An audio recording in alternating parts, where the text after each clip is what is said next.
There we go. Well, welcome everyone. Thank you for coming this afternoon.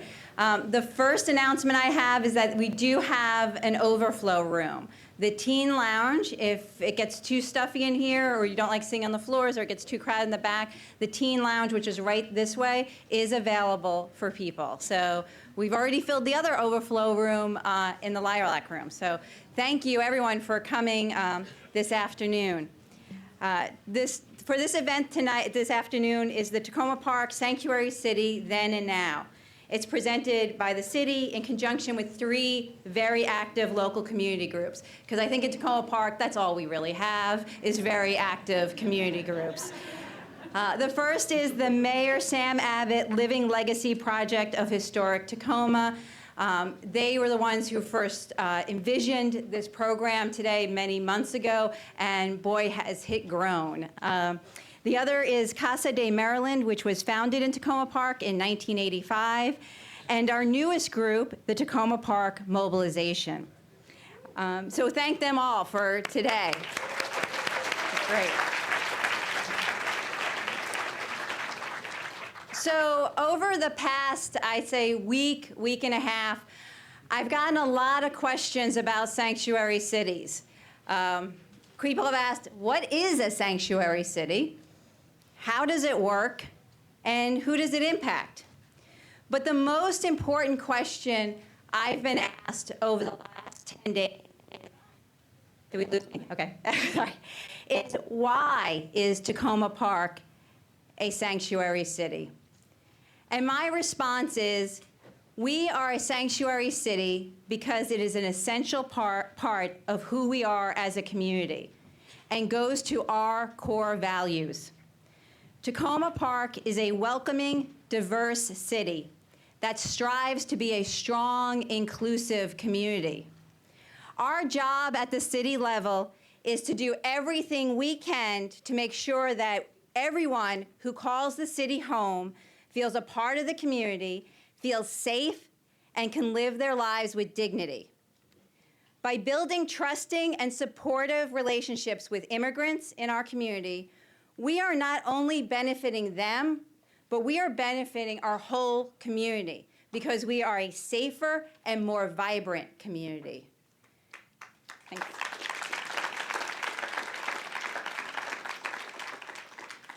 Through disavowing fear and bigotry, and by building trust and respect for each other, that is how we are all going to thrive. So that's why we are a sanctuary city here in Takoma Park. Today, we're going to hear from many voices and from many experiences to answer the questions, what is a sanctuary city, how does it work, and who does it impact, to really give us all a better understanding about the history here in Takoma Park and where we're going in the future. And to start off our program, I can't think of any better way than to invite our own poet laureate, Merrill Leffler, to recite a poem he has written for this occasion. Merrill is our poet laureate here in Takoma Park. He is responsible for the annual Streetscape Celebration of Poetry, now in its 11th year, and his latest book of poems is Mark the Music.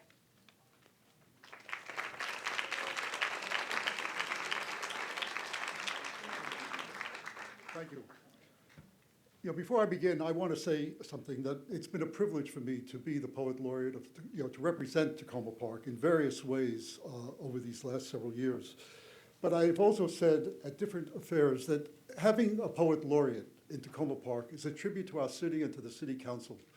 It's a recognition of the necessity of the literary arts, of the visual arts, of music, to the whole vibrancy of Takoma Park.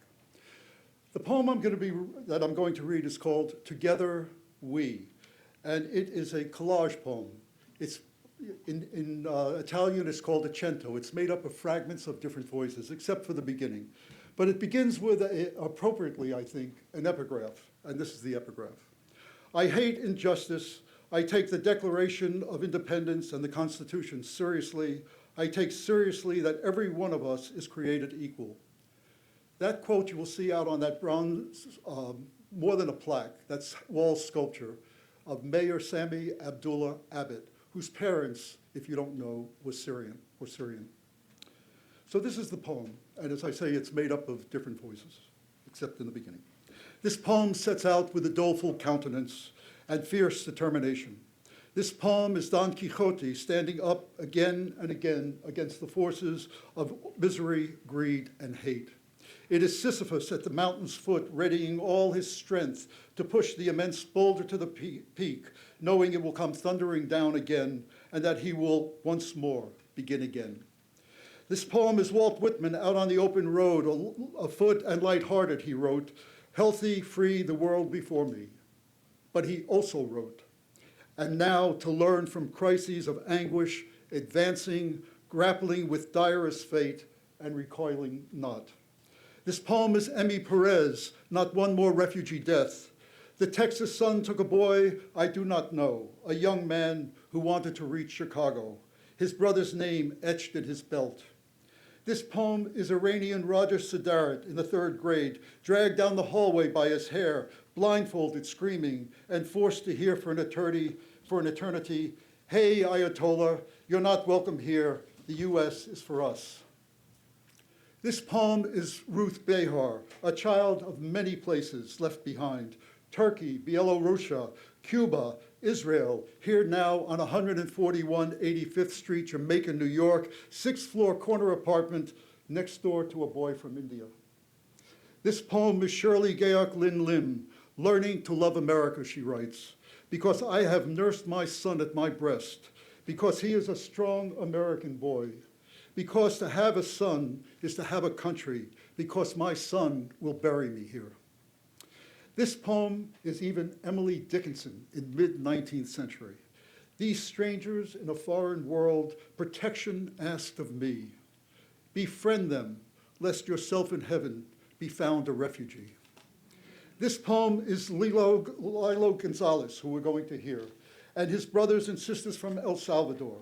They are the bakers, the cooks, artisans, carpenters, the hard workers. No human being is illegal, Lilo sings. May the whole world know it. It is Ethiopian-American Theodores Abebe, questioning leaders everywhere, pardon me. How is it possible, how is it humanly possible for you not to know those who you claim to lead? How is it possible? This poem of fierce determination is Claude McKay's America, whose America sinks into my throat her tiger's tooth, stealing my breath of life. I will confess I love this cultured hell that tests my youth. Her vigor flows like tides into my blood. Oh, America, I sing you back. Addison Adele Hedge-Coke of Huron, Metis, French, Canadian, Portuguese, English, Irish, Scots heritage. America, I sing you back.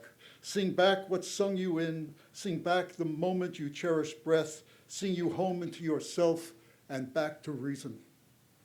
This poem is Rosario Morales, a light-skinned mestizo of the Caribbean. It is her daughter, Aurora Levins Morales, together in the same poem. The mother, a child of the Americas. The daughter, up from the shtetl, a Californian Puerto Rican Jew. This poem is Melvin B. Tolson, his rendezvous with America. America, an international river with a legion of tributaries, a cosmopolitan orchestra with 1,000 instruments playing. This poem is Langston Hughes, his freedom's plow. If the house is not yet finished, don't be discouraged, builder. To the enemy who would conquer us from without, we say no. To the enemy who would conquer us from within, and we would say no. Together, we, all of us, on the open road, stately, solemn, sad, withdrawn, baffled, mad, turbulent, feeble, dissatisfied, desperate, proud, fond, sick, accepted by men, rejected as well. Whoever you are, come forth. Men and women, come forth. You must not stay sleeping and dallying there in the house, though you built it, or though it has been built for you. Will you come travel together? Shall we stick by each other as long as we live?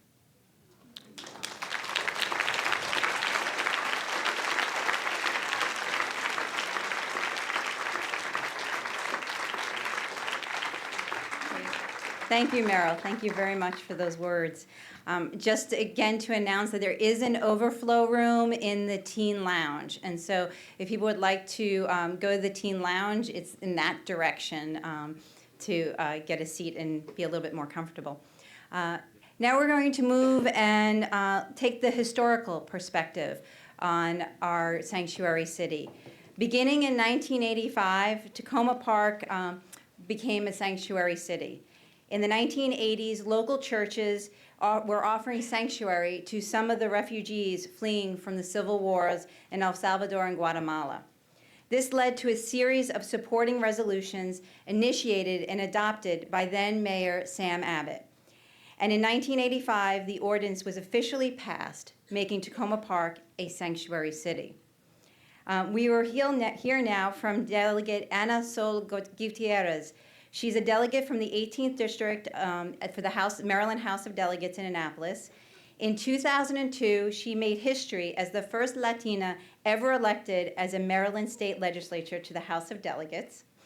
Previously, as a Montgomery County School Board member during 1990 to 1998, Ana was the first Salvadorian American elected to public office in the United States.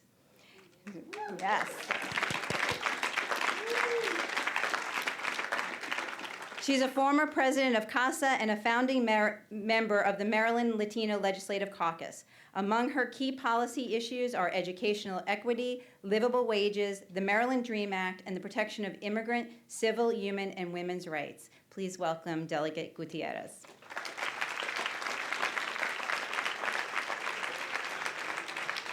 Thank you, thank you.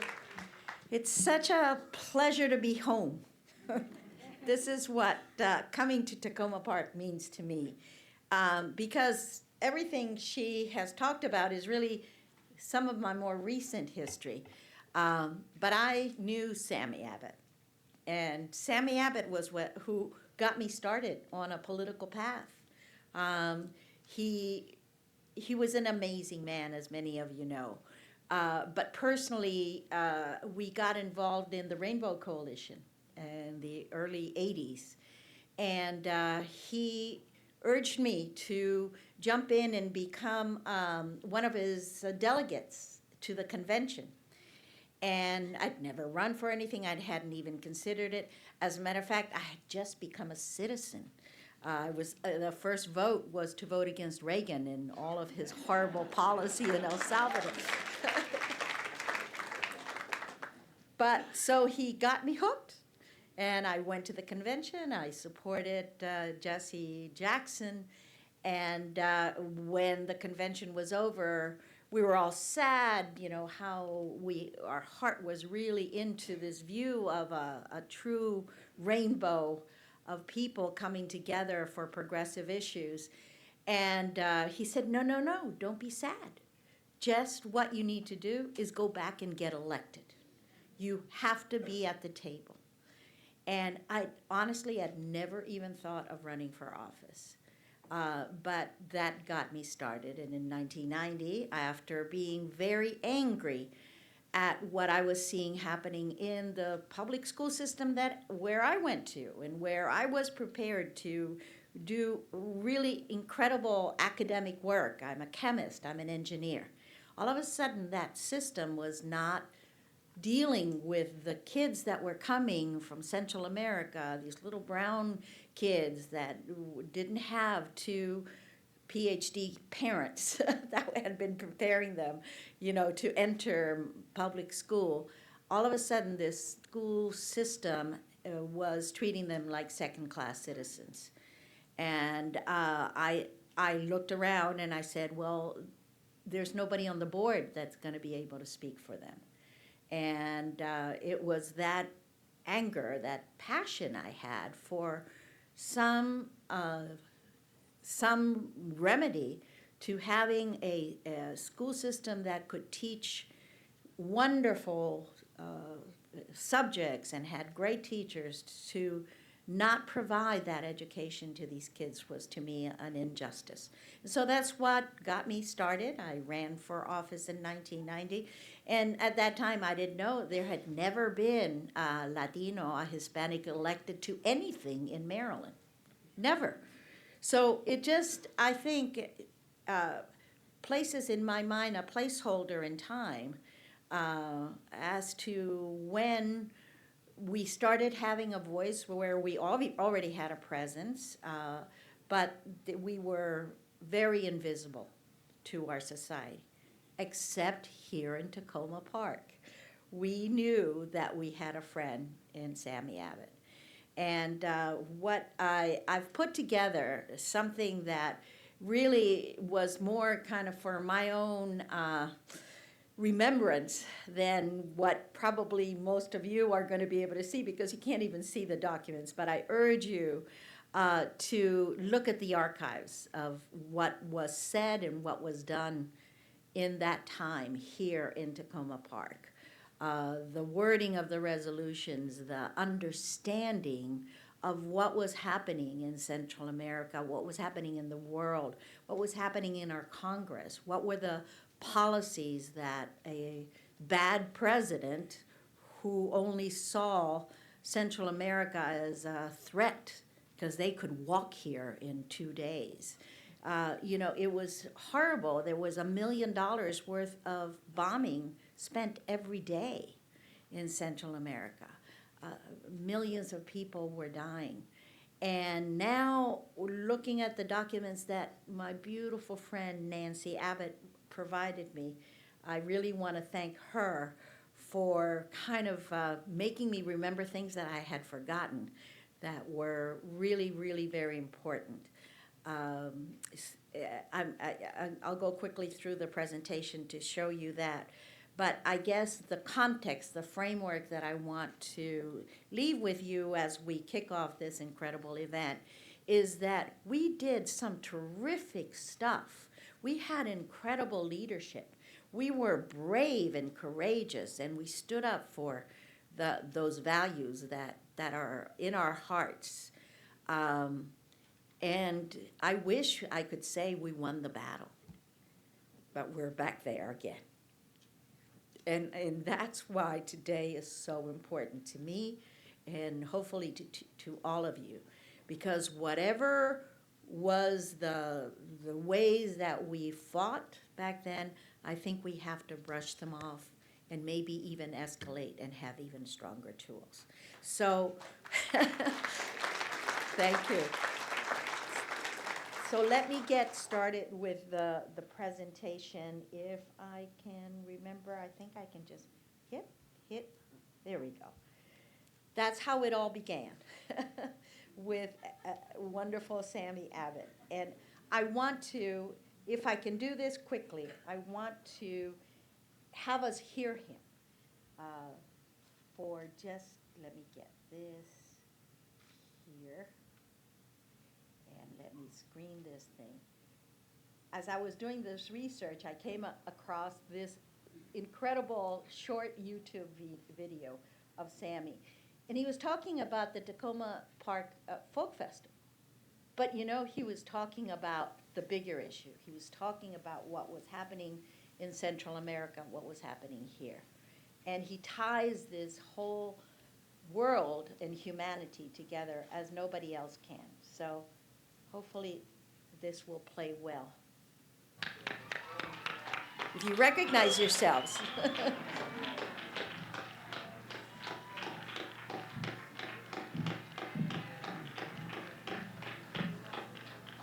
From the beginning, some 9 years ago, the people responsible for the festival made sure that all aspects of folk art, music, song, and crafts become an integral part of our community because of the diversity of our population and our determination to be representative of the best interests of the American people, I'll take that back, the people of North America, having in our midst many residents from Central and South America and other parts of the world, we were determined that we chronicle every year for the metropolitan area the trials and tribulations, songs of the hope and aspirations of our people. And I'm glad that your presence here today is evidence of the support to that ideal. That's, let me see if I can get now back to my presentation. I think I may need your help. he's, oh, just hit the PowerPoint. Okay. And then just click.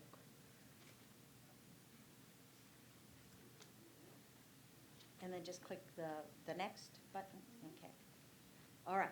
So just for those who may not know, this is Central America. At that time, it was really Guatemala and El Salvador. Honduras was not yet as involved in civil wars because it had really a huge military presence. So there was not a counterforce that was a part of a civil war. But it was the base of so much of the militarized operations of the United States. This is, you're not going to be able to see this, but it's a timeline of what is generally considered the period of civil war in El Salvador from 1979 to 1992 when the peace accords were signed. And this was simply to put it in context here. The heart of what was happening in the early 80s, 80, 81, 82, 84, is when you in Takoma Park were ready to set up those channels for protecting. It's looking back, I mean, as a Salvadorian myself, it's just amazing to know that there was a real sanctuary here. The word is so perfect because people were escaping that bombing and all of the poverty. And at that point in time, also huge militarization. We saw a complete change in U.S. policy in that aid was no longer for education, for health. It was for arming the military. So that's what this summary juxtaposed to what was happening here really brought home to me the value of action here in this terrible, vicious cycle of the influence that American foreign policy has on the lives of people living outside. And we're seeing it again, what one decision here, how it just ripples or clubs people on the head living outside of the United States. So just some examples. 1984, resolution against a bill that was going to begin to deport people, that was beginning to attack the immigrant. I would say that that bill is mild compared to what I think we're going to see coming forth in this time. Here's it was mentioned that there was the first declaration of Takoma Park as a sanctuary city, but it was an open democratic meeting. It wasn't just that the council sat down and Sammy Abbott said, we need to do this. It was a call to people to come and discuss where it was. The mark of a true democratic city. Here's the role that CASA was playing way back then. It was an incredible close relationship because Casa really started right up the street in Tulip and Maple in a church basement. And I remember working there with Gustavo. But by then, really, we were a huge organization compared to what started. But this close relationship and support from Takoma Park just really, I think, we tend to forget what the roots of these relationships are and how close they are. The actions, the quick actions to look ahead and see what a municipality could do to ensure that immigration at the federal level was not telling the local police what to do. And so it began with a first resolution back in October 15th was the first reading and the 18th was the second reading, so I didn't know which one to pick. But 1985, that was the very, very serious time in the Central American Civil Wars. And people were just escaping for their lives. And you'll hear that from my dear Lilo. We were active also in engaging with our state delegation, but with our congressional delegation. Congressman Barnes, Michael Barnes, was our representative, and he was in the subcommittee on Central American Foreign Affairs, and he was an incredible good friend. I mean, he was out there by himself in many cases, defending. And I don't know, I'm sure you can't see the signatures here, but I've signed this letter. I was shocked to see that this was in the files that Nancy sent me, and this was simply a conference to stop the killing and to stop the what was in that time the American public policy. Also looking ahead as we saw the federal laws going into establishing employee sanctions. And what that meant was if we can't stop them from coming, we'll stop them from working. And so this was an effort to penalize the employers. And there were going to be much stronger aggressive efforts. I think what finally passed were really a bureaucratic kind of an establishment because the employers themselves pushed back. They said, we need these workers. Without them, we really can't have the economic strength that we provide to this country. So more opposition to the employer sanctions and to the arrests.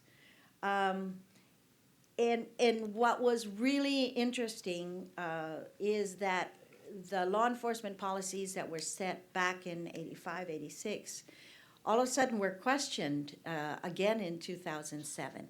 And I was involved, and I don't know if you can see the name there of your council member Siemens, who convened a task group so that we would reaffirm what Takoma Park had set as a model for so many other cities, that local police is simply not going to engage in the enforcement of immigration laws. And that's what we're discussing today. We're discussing it in Howard County. We're discussing it, well, in so many other sanctuary cities. And now we have a president saying that he's going to punish sanctuary cities. So we're coming full circle. And the fight continues. And that starts with us today. So I really am glad that you are here, that there's an overflow crowd, because I'll tell you just personally, I have upped my game. I am doing twice as much reading, twice as much calling, twice as much speaking. We have to be absolutely ready because it's coming and it's coming very soon. And I count on all the beautiful people that represent the spirit of Takoma Park to be able to help us because unfortunately my brothers and sisters, my Salvadorian brothers and sisters, my Central American, are living in a state of fear. Their children are totally unable to deal with the anxiety and the fear that they feel every day. And if we are able to push back or change, use the same tactics that were used then and invent some other ones, it's going to be only if all of us are working together very smartly, communicating. We now have the social media. We've already seen how I was so impressed, not only by the Women's March. I mean, that was the best march I've ever been to, and I've been to all of them. Yeah.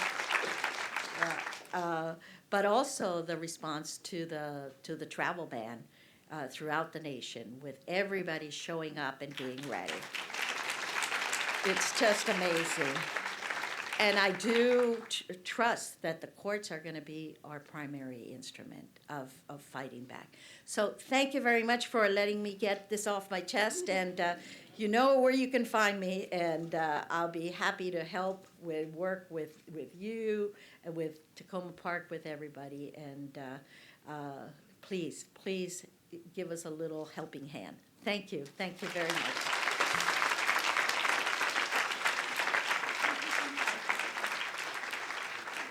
Great, thank you. Just to announce again, there is an overflow room, though it might already be packed. And if folks want to maybe come down here and sit, because I see some folks with CASA shirts on, and I have a feeling you might have been in Annapolis a little earlier today, maybe, telling our governor some things. So if you're a little tired and want to come and sit down here, there's some space on the floor here or in the teen lounge. Because now we get a chance to celebrate with some song. Lilo Gonzalez is a Takoma Park singer-songwriter who has earned 7 Wammys, Washington Area Music Awards, as well as awards from DC Commission on the Arts and the National Endowment for the Arts. In 1981, Lilo was forced to leave his native El Salvador during the Civil War, and he arrived in the U.S. at age 23. He now teaches music throughout the Washington area and has just released his 3rd album for children. Thank you.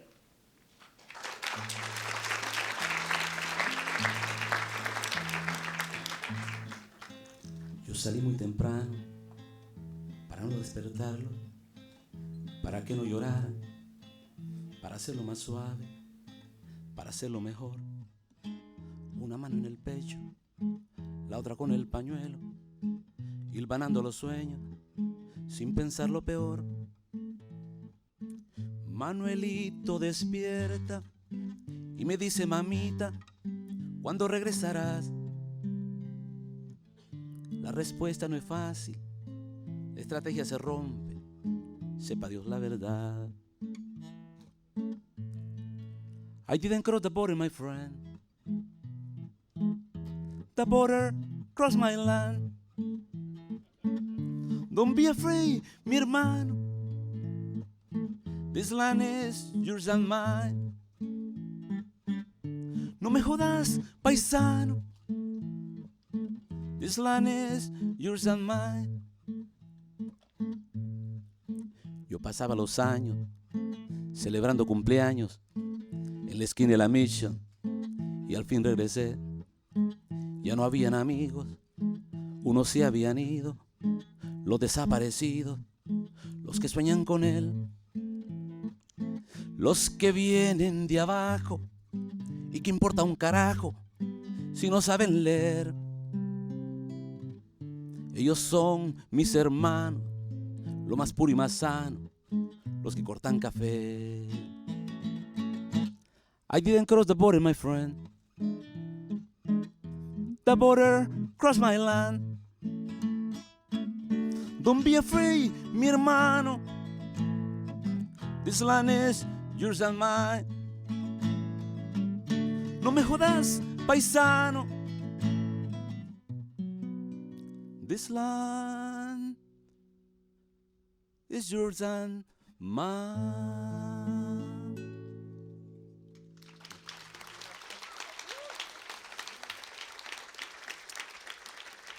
Well, thank you. Thank you very much. Thank you very much. This is very personal, you know. I came in 1981, like Tiana was saying, and Basically, I had no paper. I had no green card, so that means no social security, no driver license. And I will do two more songs. The next one is very important because I came to that festival where Sam introduced one of my heroes and my role model. And sing with me. He came. I was right there. I had no paper. That was 1985, 86, something like that. Somos el barco, somos el mar, somos el mar. Yo navego en ti, yo navego en ti. Tú navegas en mí, tú navegas en mí. We are the boat, we are the boat, we are the sea. I selling you. You selling me. That is exactly what Pete did at that time. The stream sing it to the river sing it to the sea, and the sea sing it to the boat that carries you and me. Somos el barco, somos el mar. Yo navego en ti, tú navegas en mí. We are the boat, we are the sea. I sail in you.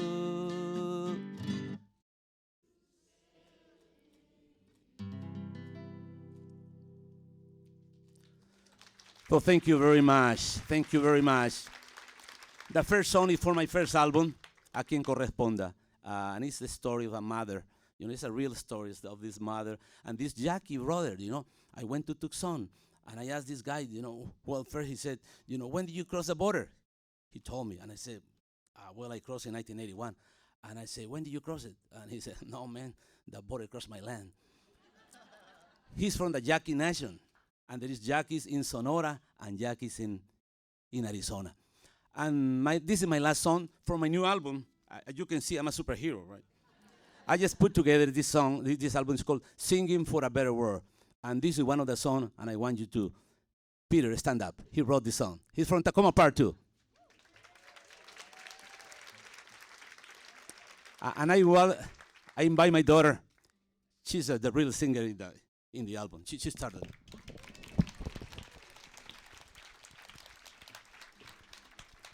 You know, and one of my students from Takoma, from TCS, is right here. I'm proud of you, too. Thank you. Gracias.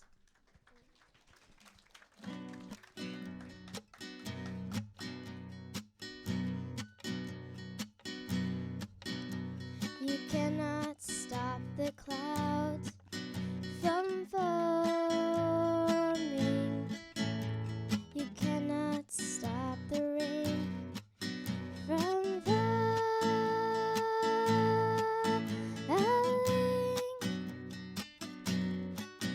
And you cannot stop the river from rushing to the sea.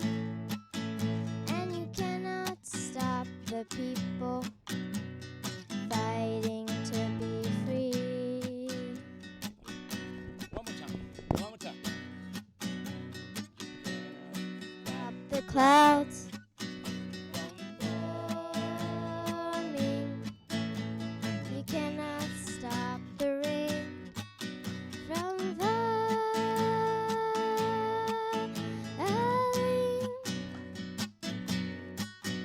And you cannot stop the river from rushing to the sea. And you cannot stop the people fighting to be free. A single drop of water can dry up in the sun. A trickle can be soaked up by the ground. A dam can hold the river banks for just a little while. but nothing stopped the water pouring down.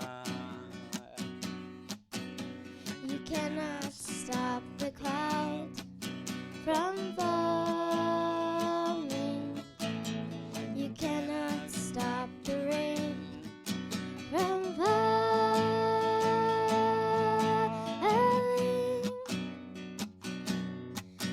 And you cannot stop the river from rushing to the sea. And you cannot stop the people fighting to be free. Peter's always sent the water back uphill, and backwater can sometimes seem so very, very still. But we all know that the water never really stops at all. It has no choice, it has to fall. Everybody. You cannot stop the clouds from forming. You cannot stop the rain from falling.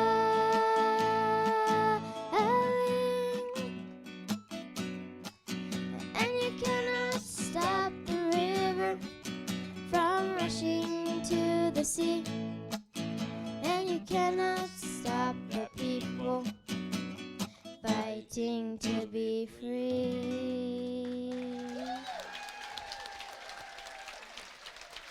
Thank you very much. And I wanted to finish with this song because give us hope. And just briefly, sometimes I feeling, I have no paper at the time, and I'm really grateful with Takoma Park, for becoming a sanctuary in 1985. I had no paper. But let me say, this morning, I was reading the paper. It's beautiful because this country, the majority of people, they love peace. We love peace. And this morning they're reading the Post, probably the metro section, and this woman giving shelter to the homeless. Do you read that? The mayor of the 13th. Wow, that's giving me hope. This couple getting this guy and making part of the family. Please read the article.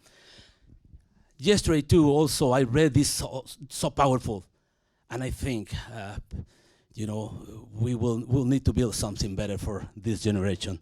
But remember, in Texas, this mosque was burned out, right? And I was reading that there is a Jew community giving the key of the synagogue to these people.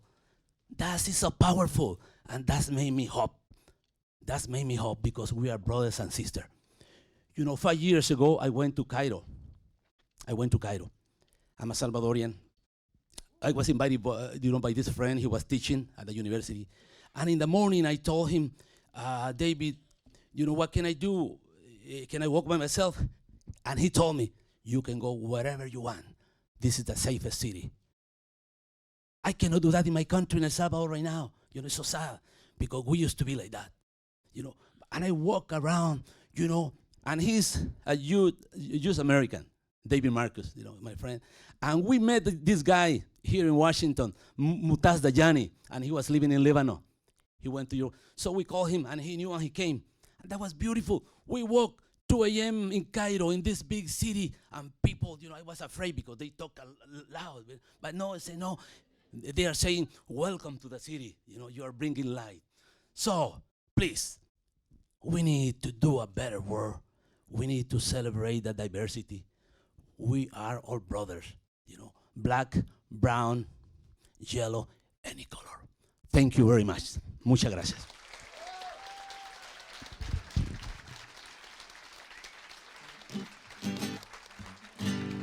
Yes, because we are rainbow, a human rainbow. And when we blend ourselves together, then the world glows. We are different sizes and shape and color to make a rainbow. We need each other.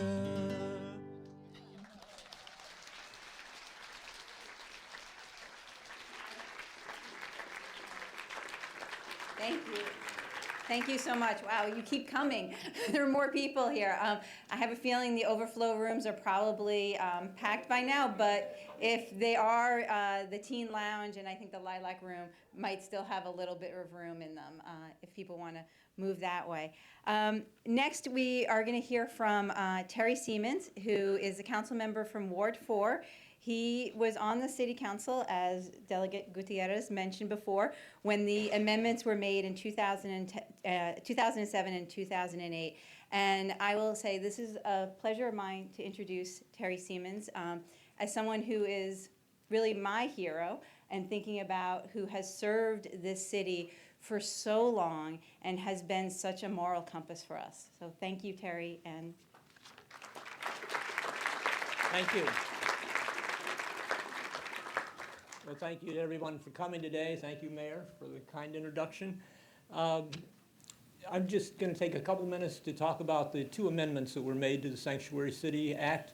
The first was in 2007, and this one really came about because of a problem that the council became aware of one morning. We read an article in the Washington Post and were notified shortly thereafter by the city manager that the article was true. A local man had been stopped by the Takoma Park Police, was taken in because of a federal immigration warrant, and ultimately ended up deported. That act had happened in January, but the council didn't learn about it until June 13th of 2007. As you can imagine, the council was pretty upset and concerned about it. So the first thing that happened was the council met in a closed session the following day. I can't obviously talk about what happened in the closed session, but there's so much that's become public afterwards that we can talk about that. Basically, the council met with the city manager, the city attorney, and the police chief. And the city attorney advised the council that that yes, in fact, this was all true. It had happened, and that the sanctuary city ordinance should have precluded it. It should not have happened. We learned that the police did not have a general order at that time describing what should take place, how the officers should behave with the ordinance. But in fairness, it was a change in process that had happened following the terrorist attacks on September 11th of 2001, that shortly thereafter in December of 2001, ICE had begun putting warrants, federal detainer warrants, in the NCIC database. That's the federal database for criminal activity. So in this case, the officer did not have to ask the individual if they were what their immigration status was. They found out just by querying the database. The council decided that we needed to have a session to talk about this, because not only was it not permitted under the Sanctuary City Act, but the new police chief, who had just joined the city in January of 2007, had asked that we change the Sanctuary City Act and essentially not allow, or essentially do away with it and allow the police to take action on these federal warrants. The council agreed to meet, but the following day, the chief did issue the new general order so that the officers would not be acting on these federal warrants until after the council had the discussion. But the city manager did put out a press release saying that there would be suggestions. The police chief said that we're in a gray area. Obviously, we don't want to put criminals back on the street.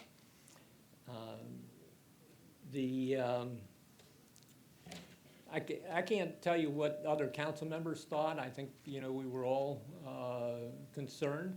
I can tell you what I did was I put together an advisory committee to help me to understand the law better and to help me to understand what the problems were that the police chief was seeing that we needed to address, because council is all interested in public safety too. So I invited people, including Delegate Gutierrez, who gratefully helped out with this. But we also invited a lot of people familiar with immigration issues, including attorneys, past city council members, immigrant city residents, and immigration activists. Also invited Mr. Gutierrez, or Mr. Gustavo Torres from Casa de Maryland, Impact Silver Spring, American Civil Liberties Union, and the Immigration Forum.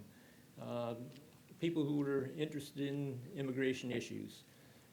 We met, we collected information, we discussed the current law and what it did and didn't stipulate.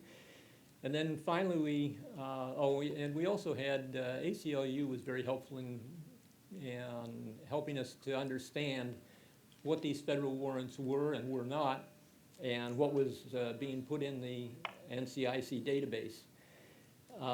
We then invited Chief Ricucci and the city attorney to meet with us so that we could understand what the issues were, what the concerns were, and get more details on that. We listened to the concerns and tried to answer those concerns as best we understood it, that we weren't concerned about arresting criminals. If somebody was wanted for rape or murder or something else, we wanted those people arrested and out of our community. But as it turns out, there was the sanctuary city law didn't say that you couldn't arrest those people. It just said not to check on immigration warrants. To make a long story short, on October 15th, the City Council met in an open session with the police chief and the city attorney and city manager. Of course, by that time, the advisory committee had a chance to talk with each of the council members and the mayor. And in the end, the council not only turned down the request to change the sanctuary city law, but the council reaffirmed its commitment and modified the sanctuary city law to be clear about the benefits to the community. The next amendment was much easier to describe. That was in 2008. The city manager brought the sanctuary city law back to the council because there were certain changes that were needed to allow staff to do their work. And in this case, it was such things as letting the staff ask questions and record information about immigration status so that they could issue passports, which we help people do here in the city. And there were 3 other areas where similar things that just clearly needed to have the authority. There was no opposition. Gustavo agreed with the laws and had no opposition to them, so we did pass those at that time. One of the people that was on my advisory committee was Tabago Asefa, who I'd like to have come forward now and talk some about the benefits of the sanctuary city to the greater community. Tabago was a great help on that committee, and I appreciate him coming today. Thank you. Hi. I took this assignment seriously, and I've been thinking for the last 3 days what to share, what to say. I read a lot. I checked into Citizens United. I checked into the works of Steve Barnum to do what they've done. Last time I spoke, I usually stand before this podium to share my thoughts. Today I'm going to tell you what I feel. I'm scared. Scared for my son, scared for my wife, my friends, my neighbors, you, and humanity. This city on the hill, shining city on the hill, we all look up to all over the world. Hate is casting its shadow on it. Nativism is on the way. Xenophobia, I mean, every ugly thing you can think of is being confirmed. It's unbelievable. So that's the difference between then and now. Last time when we organized, it was a matter of politics. Today, it's a matter of humanity. Allow me to extend, sanctuary is not for the immigrants. Sanctuary is for all of us. Sanctuary for our humanity. We're all in it together. We cannot be divided in this. We cannot be divided in this because the whole world is watching and our children are watching. And it's a very serious moment. You know, for someone from Mars who looks down at us for the last 1,000 years, the only thing you can see in this world is movement of the people. That has been, just like the river that flows, movement of the people. No schism flag. You know, people go following nature, following humanity, the heartbeat of humanity, where life will be bearable. And they cannot stop that force.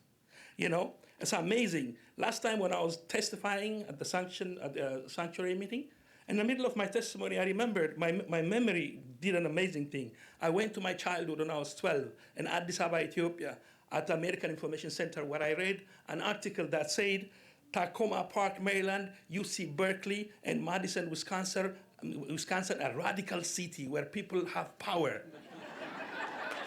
Amazing.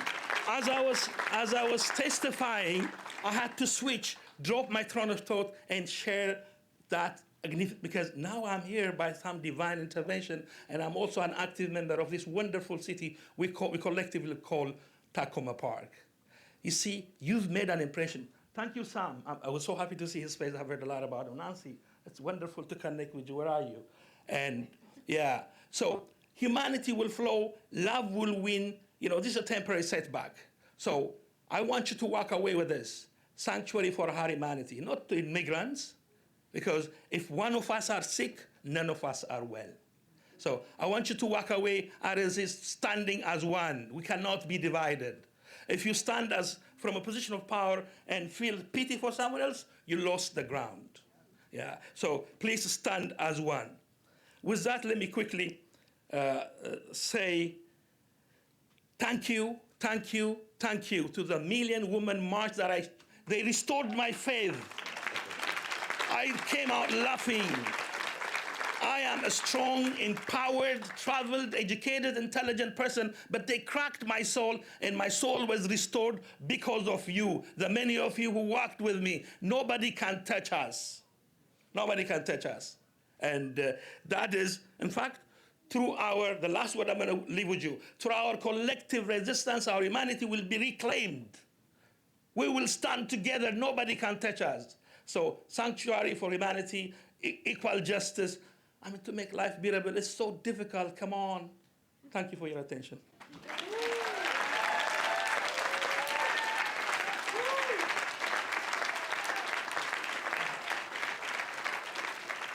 All right. Well, I think it's time for a little more music, right? So now I'd like to introduce Rudy Arredondo. Is a longtime Takoma Park community activist. Among his major areas of activism have been immigration, economic justice, and rural economic development. In 2004, he founded the National Latino Farmers and Ranchers Trade Association. He lives in Takoma Park and has for several decades, and was one of the founding members of the Takoma Park Folk Festival. Where'd he go? Ah, right there.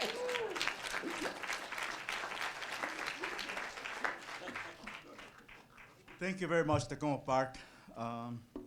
I have been living in the city since 1974.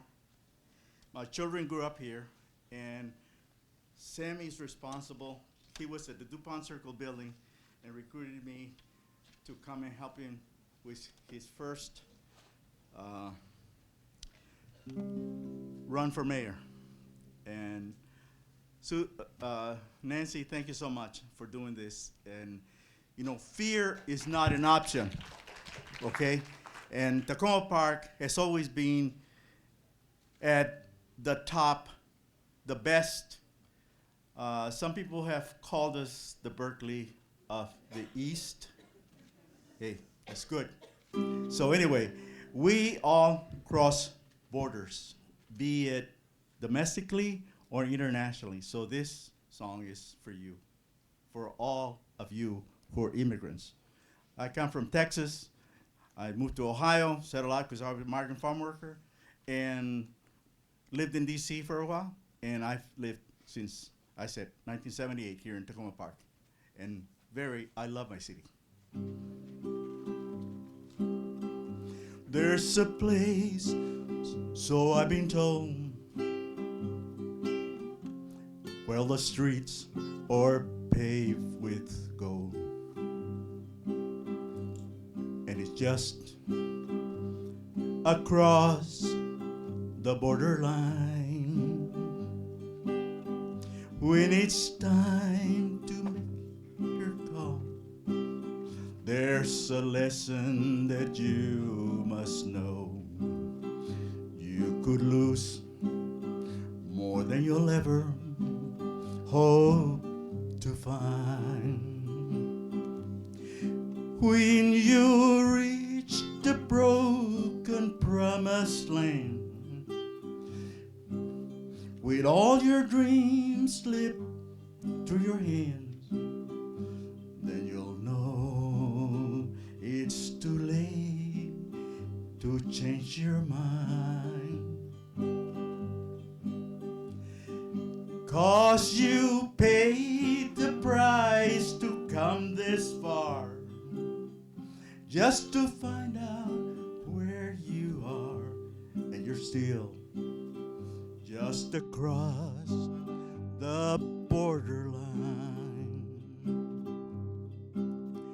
Up and down the Rio Grande,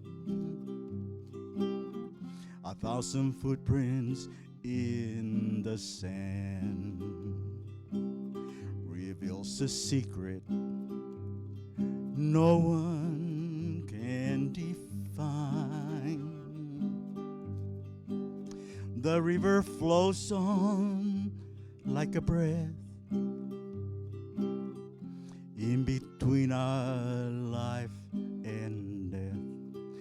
Tell me who's the next to cross the borderline. When you reach the broken promised land, when all your dreams slip through your hand, then you know it's too late to change your mind. 'Cause you crossed that border to come this far, and you still are where you are, and we're still just across the borderline.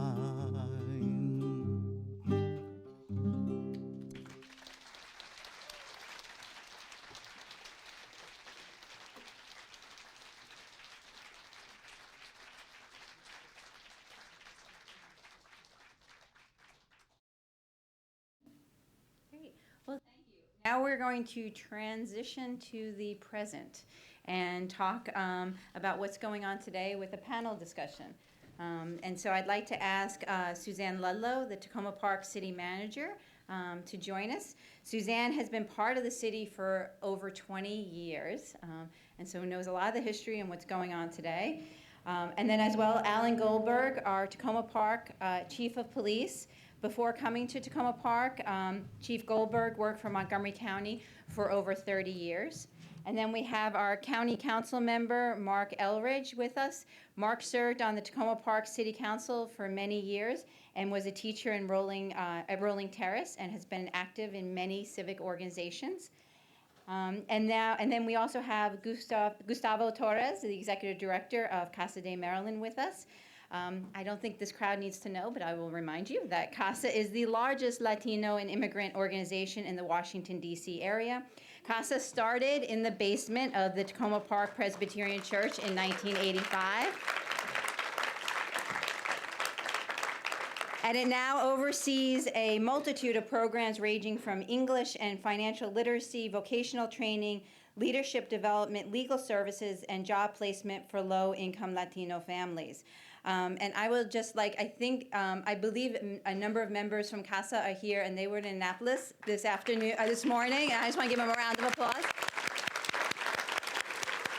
And thank them so much. So we're going to start. I'd like first to have we'll start with Suzanne Ludlow, our city manager, and to talk about what's going on now in the city. Is Denise here too? Oh, I'm sorry. Yes, I'm so sorry. Yes, Denise Saba, sorry. Is she here? Yes, I'm so sorry, Denise. I didn't flip my page over. Is a partner at Duane Morris and is a recognized leader in all aspects of immigration and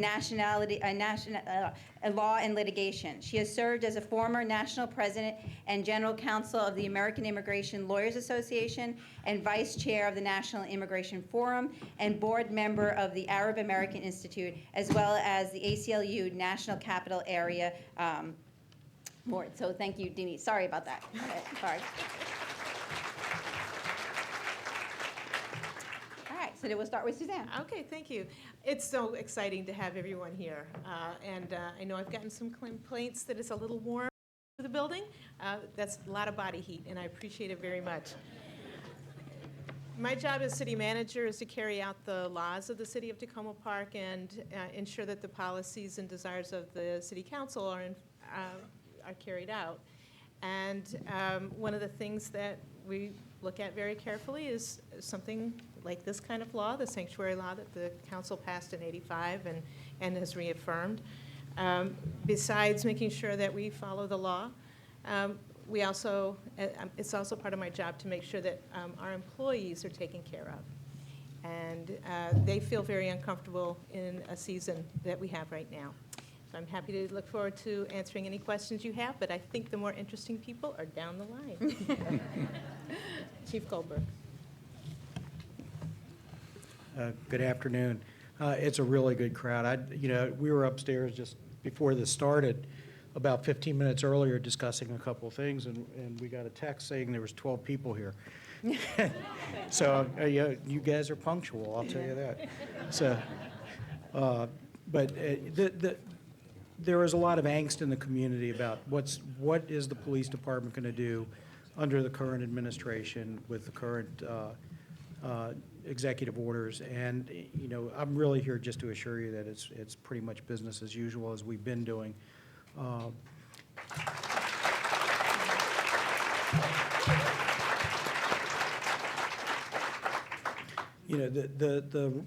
laws and the case law has changed over the years. Even with within the state of Maryland and within the Fourth Circuit. So, some of the reasons why the city became a sanctuary city actually don't even exist anymore, in that we don't even enforce those immigration warrants at our level. So, I mean, there are some changes that have been made, but we're not going to be changing anything that we do. Our policies are directed to protect everybody that either resides or comes and plays in Takoma Park.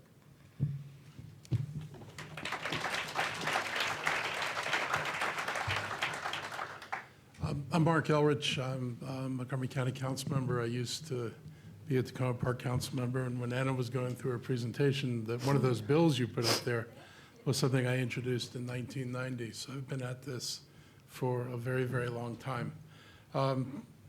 Montgomery County, as you can imagine, is dealing with all of these questions. We actually provide the jail facility for the city of Takoma Park. So in some sense, what starts here winds up in Rockville. We've made a very clear statement that we're not changing.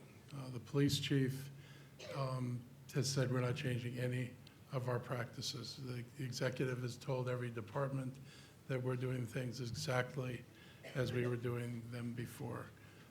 So from our point of view, we're going about our jobs the way we had, as if the administration in Washington either didn't exist, which would be a preferable situation, or was something different. But it is what it is. But our message, and we've been very clear about this, there's no going back I've been out talking to mosques and to talk about their issues, which are not dissimilar to this. We've, made press releases. I've been on some radio shows for the Spanish community, and all these issues come up. And people just need to know that you're in a place that has no intention of changing what we're doing. The only thing I'd add to this is people have got to start talking about history, because we're bringing this down to, well, everybody should have a safe place to go. And what we don't talk about, and I don't think until we start talking about this, we're going to be in trouble, is Central America wouldn't be a place that people are fleeing if the United States had not set it on fire.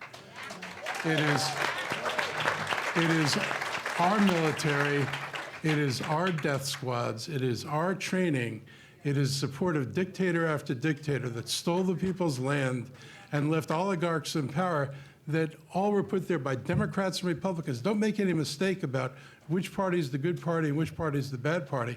Both parties participated in this madness. And if we can't talk to the American people about how things got this way, then they don't have any deeper understanding of the problem. It's an immigration problem. It's not an immigration problem. It starts with the things we do. And these are the consequences of the things we do.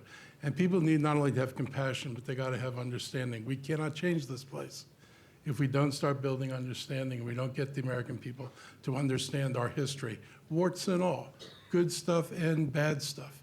But it's got to be out there. So I make a pitch for whatever you can do that.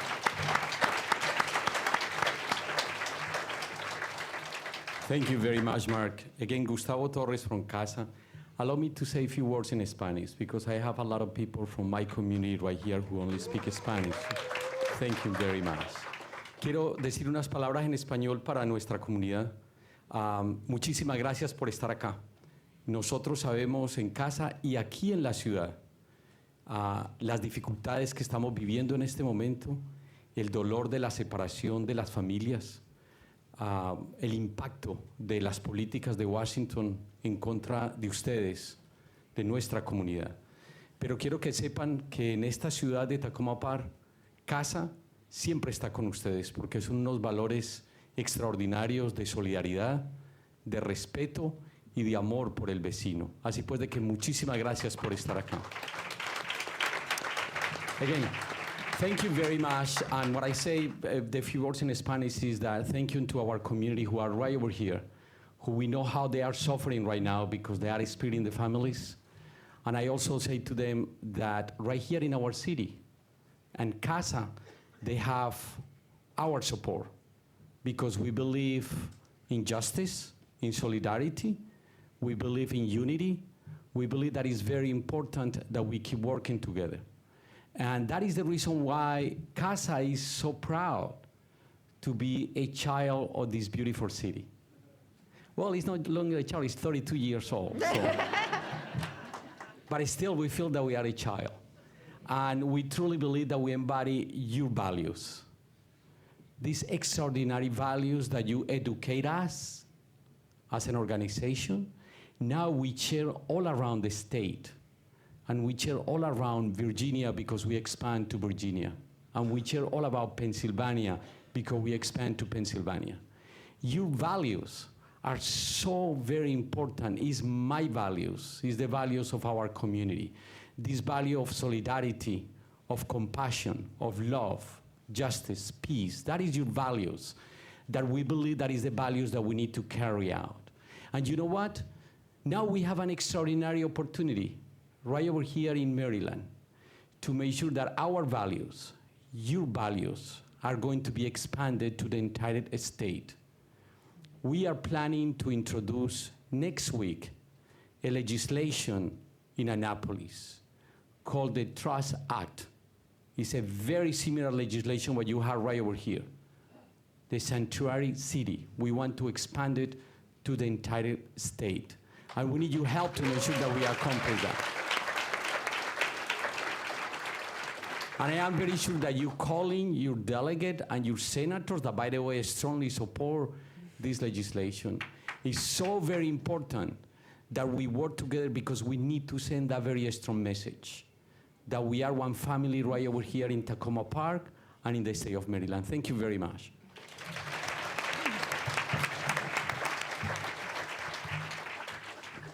Well, I'm glad to be here, and I'm glad that everybody is so excited and is so fired up about this, because I think we all really do need to get fired up. I think at this point, you know, what we're seeing is, so I'll talk about this executive order, but this was just one of 3 executive orders that was signed rapidly and rapid fire. And I'm going to talk a little bit about it, but, you know, all of the executive orders, I just want you to know, they were written by Steve Bannon.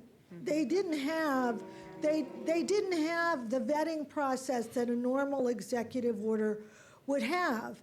And also, just in case you don't know, that Steve Bannon and Chris Kobach he is also was Trump's transition immigration person, come right out of FAIR, Federation for American Immigration Reform. Now, Federation for American Immigration Reform is the only real organized anti-immigration group in the country.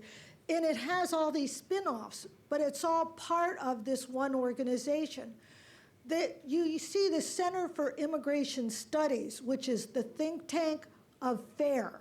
So whenever you hear quotes or you see a lot of reports coming out, many of them are coming from this organization. Now, let me just tell you a little bit about FAIR. FAIR was started by an ophthalmologist out of Michigan called John Tanton. John Tanton received his funding from Pioneer Fund, who funded eugenics. So at the bottom, and it was started out in zero population growth, and it got too radical for zero population growth, and then they started their own movement. So when you hear them, and when you get all this information, and people say, oh, but they quote this organization and it gives it credibility, you just need to understand where they're coming from.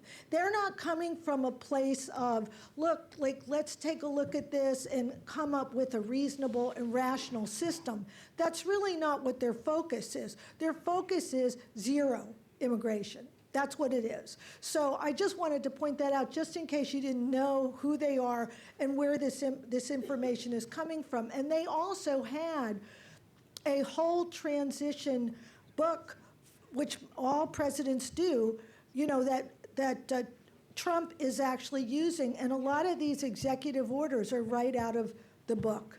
So this executive order on what's called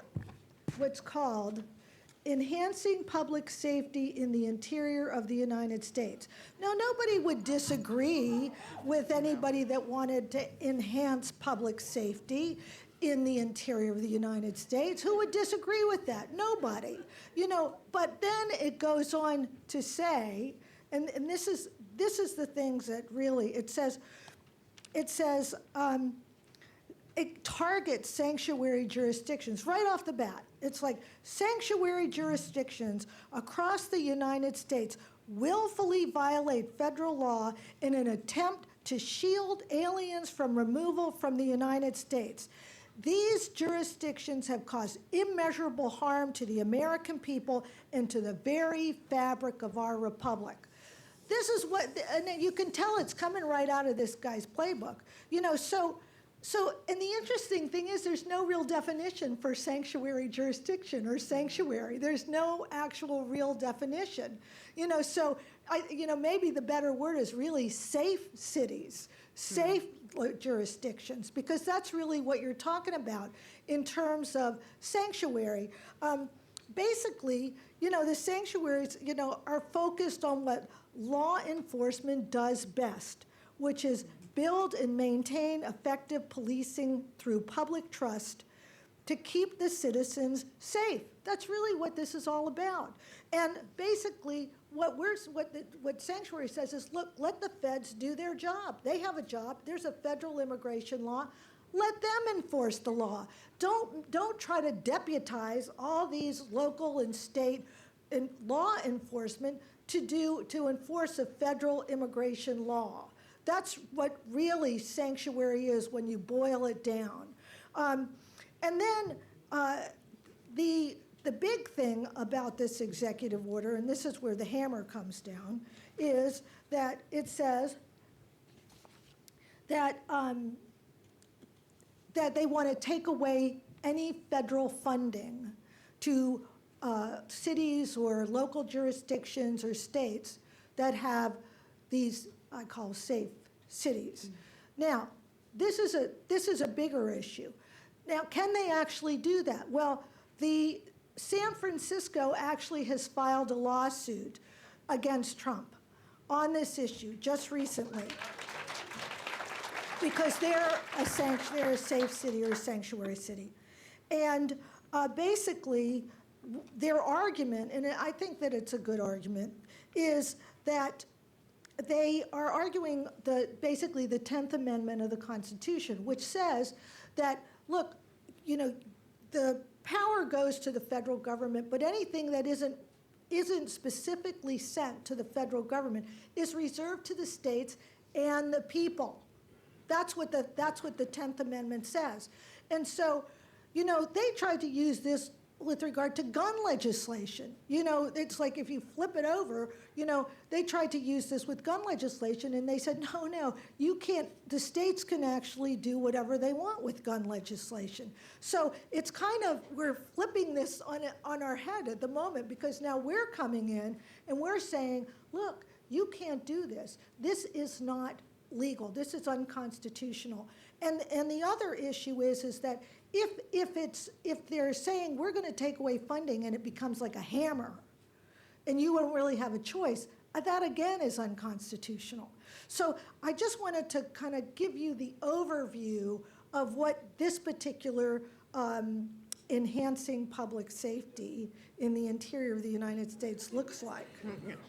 Great. Great.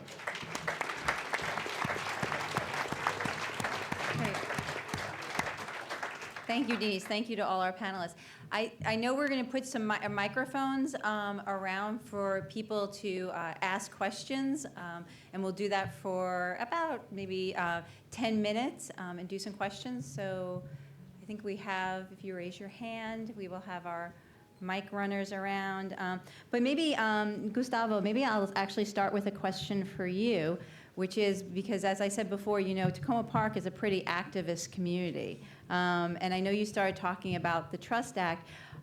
Is there other things that we should be on the lookout for or be doing as a community? Well, thank you very much for the question. Again, right now the most important thing is to make sure that we protect our city. We need to make sure that we send a very strong message that this is a city that welcomes the immigrant community, that welcome anybody to our city. So that is the first one. And of course, then, as I mentioned before, we need to make sure that we expand these values to our state. And it's many things that you can do in that direction. Call your delegate, call your senator, and join us on our lobby rally that is going to be in February 27 at 5 p.m. We need you there. We expect that it's going to be 2,000 people. It's people from all around. Unions are going to join us. Our Revolution also is going to join us. Many, many organizations. So I think that is the time to send a very strong message that we are united, that we are working together. So that is, I believe, that is very important.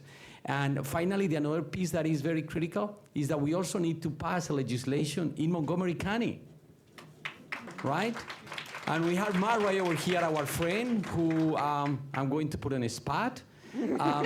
I believe that is very important that we also send a very strong message in our county. And you can play a very important role to make sure that you also call the county council members to make sure that we pass a legislation in Montgomery County called that Montgomery County is a welcoming sanctuary city for our families and for our community. So that is what you can do. Thank you.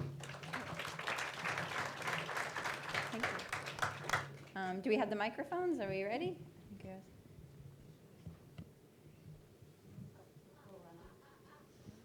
So, All right. start? Okay. Yeah.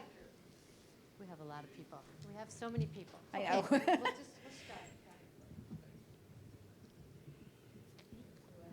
Do it. Okay. I'm Carol Goder Robinson. I've lived in Takoma Park since 1977 on Maple Avenue.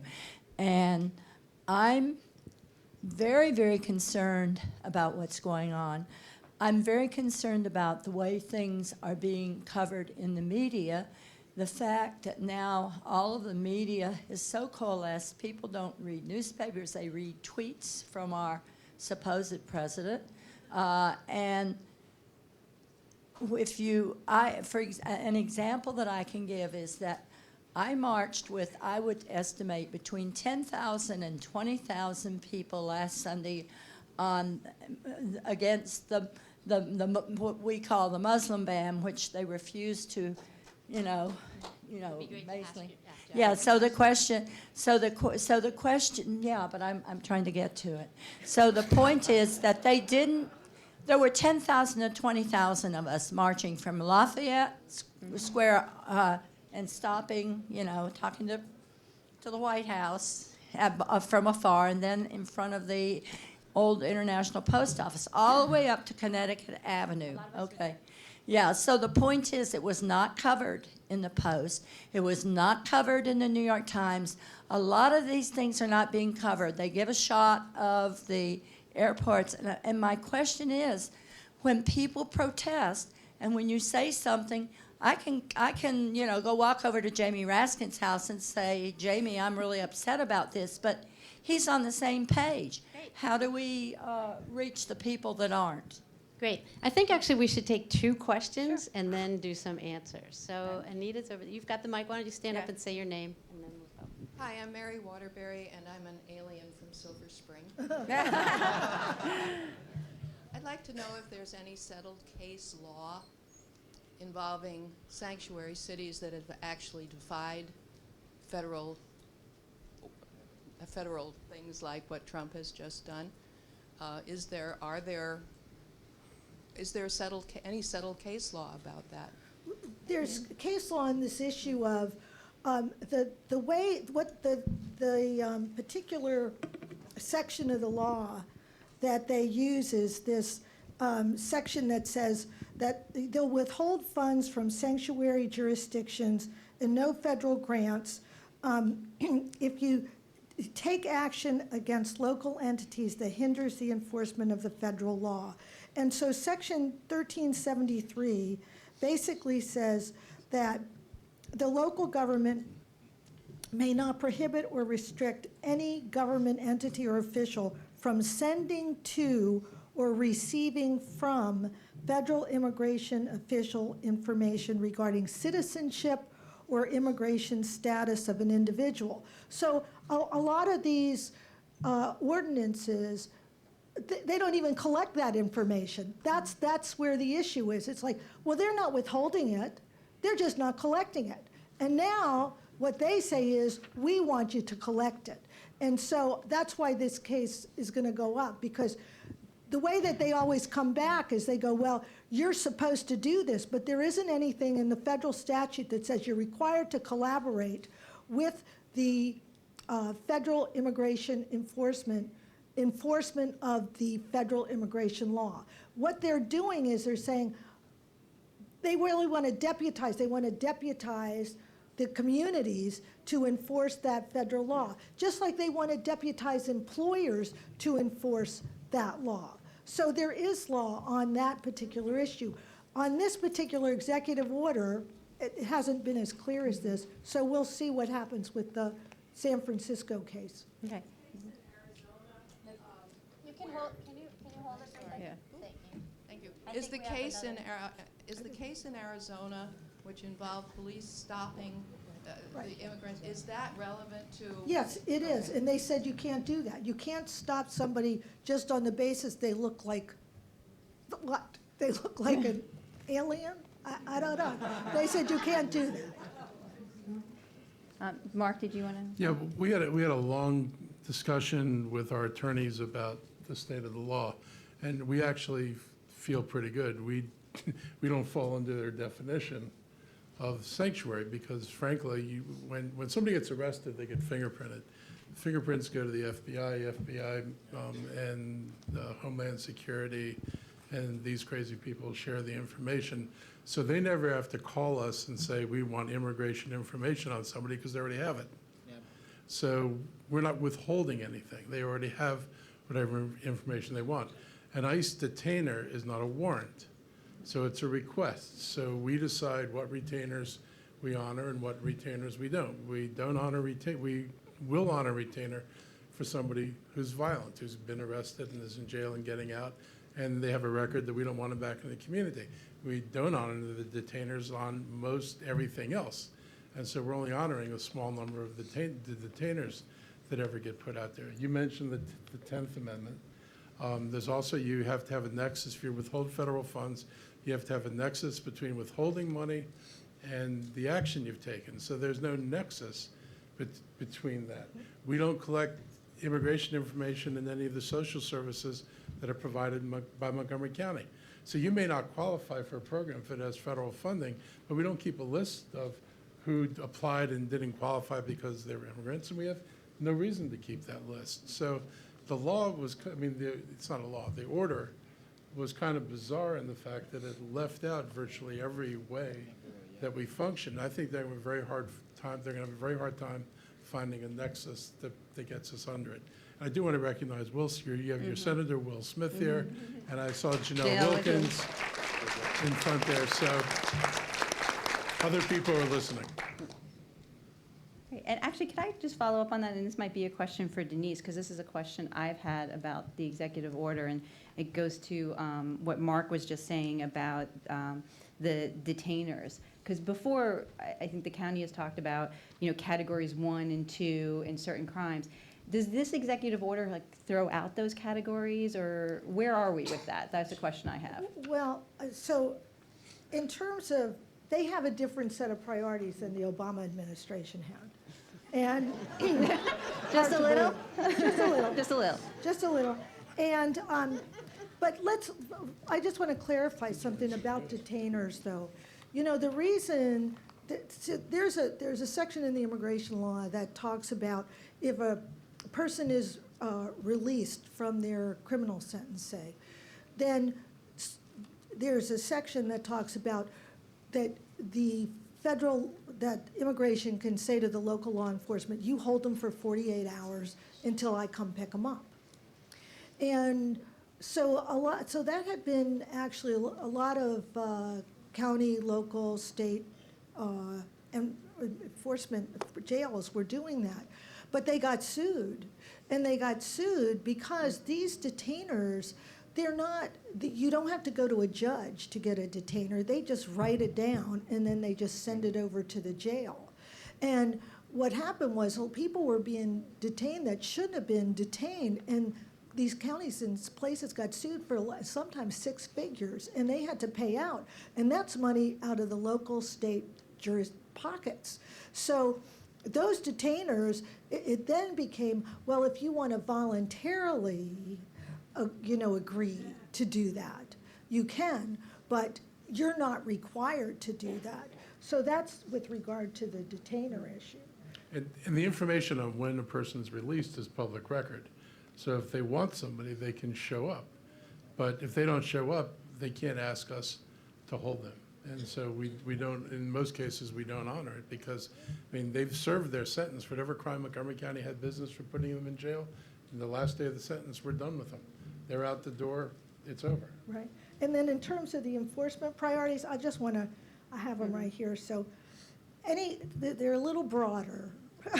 So it says, anyone who's been convicted of any criminal offense. Well, this is interesting because under the immigration laws, they're very complex, and a lot of people are entitled to waivers, or they may not even be deportable for some criminal offenses. Have been charged, this is really interesting, been charged with any criminal offense where such charge has not been resolved. So basically, if you're just charged, you're now a priority. Guilty. If you've committed acts that constitute a chargeable criminal offense, whatever that means, who's going to know that? Have engaged in fraud or willful misrepresentation in connection with an official matter or application before a government agency. Well, fraud and willful misrepresentation these are legal terms. You can't just go, oh, you lied, therefore you get picked up, which I think is how a lot of people who didn't have a clue as to what they were talking about would think this said, but that's not what it says. And have abused any program related to the receipt of public benefits. And then subject to a final removal order, well, that's not any different. And then this is, in the judgment of an immigration officer, otherwise pose a risk to public security, public safety or national security. I mean, it really is a very broad set of priorities, and it gives the line officer who's ever implementing this an incredible amount of discretion, which, based on what we know, they're not going to exercise in our favor. So, and the other thing that it says is it gives them authority to hire 10,000 more ICE agents. So I think that, we're looking at a situation where I think they're really going to come down pretty hard, on people that may have, have entered without inspection, but might have ways to stay here. I think, they've been out of detention. I don't know how much longer that's going to continue. I was talking to the sheriff. He says, well, they only have 37,000 beds, which is a really good thing, but I think they're probably going to be building, So these are some of the most important parts of the order. So let's see where our mic runners are, and we'll take a few more questions. We should go in the back. Should we? Just because. Hi, I'm Sabrina Eaton from Eastern Avenue. I just had a question about the effect of the lack of federal funding, because I guess we're going to be losing some federal money. How much federal money is that? What will the effect be on taxpayers, that sort of thing? That may be one for me. Let's take questions at a time. Okay. Oh, excuse me. Well, my name is Kathy Porter, and I have a slightly different question, so it might be better to deal with that one first. Okay, why don't I go ahead? I think it's really important because there's been a lot of people, you see a lot of stuff on social media about sanctuary cities doing something illegal. And I think it's really important, as Denise has talked about, to say that sanctuary cities are not doing anything illegal. The immigration law is a federal law. People don't understand that there are different levels of government. You have federal laws that are enforced by federal people. You have local laws that are enforced by our very good local police department. You're not going to see any FBI agents issuing tickets for parking, illegal parking in downtown Takoma Park. And Chief Goldberg's officers do not have to be spending their time enforcing immigration law. So I think it's really important that people understand, and if Denise has anything more to say about that, I think it's extremely important that people understand this is a question of a locality deciding how it wants to allocate its local resources. I mean, we haven't talked at all, and maybe Chief Goldberg would talk a little bit about it, about the additional safety that you have in a sanctuary city like Takoma Park, because people are not afraid to talk to the police. There was a discussion some years ago about, and I would like to invite Chief Goldberg, if he wants to illuminate that, on instances where the willingness of people whose immigration status may be clouded by lack of documentation are willing to speak to the Takoma Park Police Department has actually solved some crimes in the city. So I think it's important that we know both of those things, and that in this city we be very clear about we are not doing anything illegal, and in fact we are just making a decision about how we allocate our local resources. So I'll start first then, about federal funding. I think the first question does go to the idea of nexus, and the kind of federal funding we get doesn't seem to be associated with something that's immigration related. We get community development block grant monies, which are federal funds that primarily go to capital projects in low and moderate income communities and social programs for low and moderate income people and for seniors. About $90,000 a year right now. very small amount of money, but we're not a very big government. And the people that you hurt are the people that you don't want to hurt. These are people who really need the help. We do get some federal grant funds for street work, major street projects, for some environmental improvement projects. They tend to go through the state government first before they come to us. Question is, are those something that would be attacked through this process? And those are a couple $1 million. So those are significant. They make, again, a big difference for our community. And so we look at that and we think about what we need to be prepared for financially if those funds are in jeopardy, whether they're correctly in jeopardy or not. And that's something that means that taxpayers will probably have to put out more money or be prepared to lose some services, and that's a very scary thing in a small jurisdiction with not much money. And I think it goes a little bit to even former Mayor Porter's point about resources, and that is that part of the reason that we have funds at all is that we're not spending time enforcing federal laws like immigration or clean air or a variety of things that aren't in our bailiwick. We look at what we do at the local level for our local residents with our local tax money. And it's a little scary. We're going into budget season. I'm not going to say it's pretty, because it's starting to look really scary to me. But it is going to take a while, I think, for this to be figured out. And so I appreciate that people are aware of it, and I've heard a number of people say they're stepping up if monies are cut to try to help make those differences for the people who receive some of those funds. We're talking about, as I said, senior citizens, people with developmental disabilities, little kids, safe routes to schools. That's really basic things for a livable community, of a community that cares for each other. I'd like to see those monies be retained. And I'll just add, I just want to recognize my colleagues here, Councilmember Tim Mail, Councilmember Qureshi, Councilmember Kovar was here, and Councilmember Fred Schultz, and you saw And Councilmember Smith Siemens. And Councilmember Smith is here as well. So our whole council is here.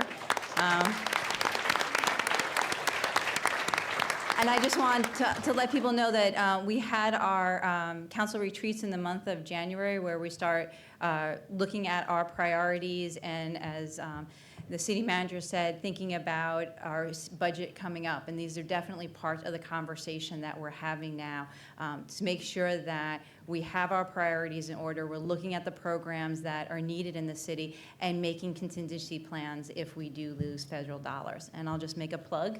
If you would like to hear more about our priorities, we are going to be discussing them at our council meeting this Wednesday night at 7:30. Yeah, I'd like to first of all comment. We did an interview, the mayor and I did an interview, and one of the questions that didn't get aired, I think, was, does crime go up because of the immigrant population? And you have to qualify the answer. Yeah, it probably does a little bit, because the victims are the immigrant population. They are more vulnerable. They are less likely to call the police. They are less likely to have credit cards. They will carry cash. They are less trusting of government. So from that aspect, yeah, you might see that. Now, who commits those crimes? That could be people that are, gang members, or it could be people that are legal residents of this country. So that being said, we know we have a larger immigrant population in this region, and it's grown over the years, but crime keeps going down. So there's there really is no causal documentation that this is occurring because of immigration. So I just want to make that clear. And we do have to keep that trust, that public trust, whether it's a gang-related homicide or a theft or a robbery. We need the people to come to us and tell us that they've been victimized, so that we can take the bad guys off the street. And we have that relationship with the community here, and it's not something that we're willing to give up.